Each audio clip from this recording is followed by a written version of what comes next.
Everyone says don't work with dogs. I know. And how do you like working with the dog? I like working with Poker just fine. He's a lovely dog, and he's sweet, and eager to please, and he's a lot of fun. But the old adage is a solid one from an actor's point of view.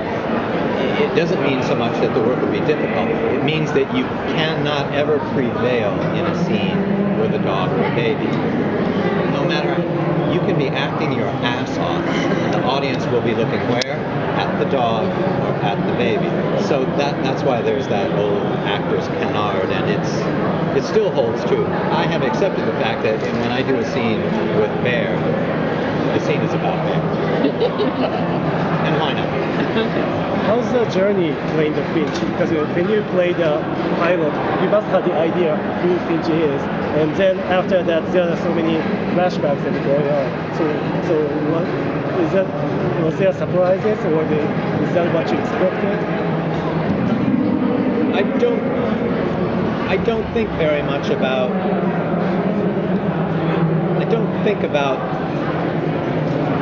don't try to imagine where things are going or what I'm supposed to do. I tend to work more micro than macro. I just try to solve the scenes. Every day a new scene, and I think the arc of the show is a contract between the writers and the audience, and I'm somewhere in the middle, just a day player, a technician.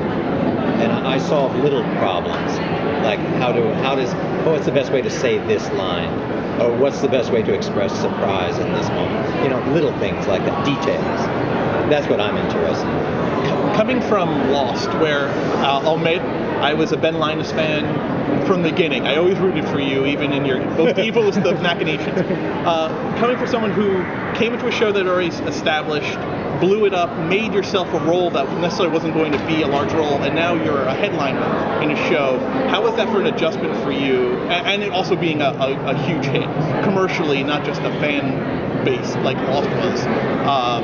Was it a big adjustment being the guy, the name on the marquee? Yeah. Versus it is. It's daunting.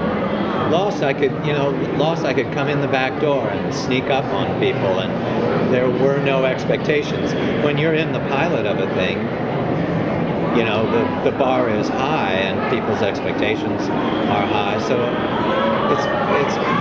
I slept better when I was on Lost than I do now on Person of Interest. Were there any concerns taking this role? Only to the extent that you worry after you've had a success as a character on a popular show. The next thing you do is kind of a daunting choice. It's possible to leap too soon onto something, or to wait too long and lose steam. So that was a hard thing to figure out, and I'm not sure I even did figure it out. I wouldn't say that me being on Person of Interest is the effect of me having a good policy or making particular decisions. It's just me reacting to a script, which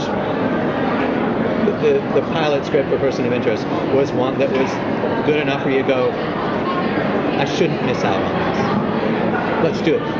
Whether it's the right thing, or if it's different enough, or too different, or is it too soon to be working again, or if you've worn out your audience, all those considerations, you forget about that, because it's just follow the good material.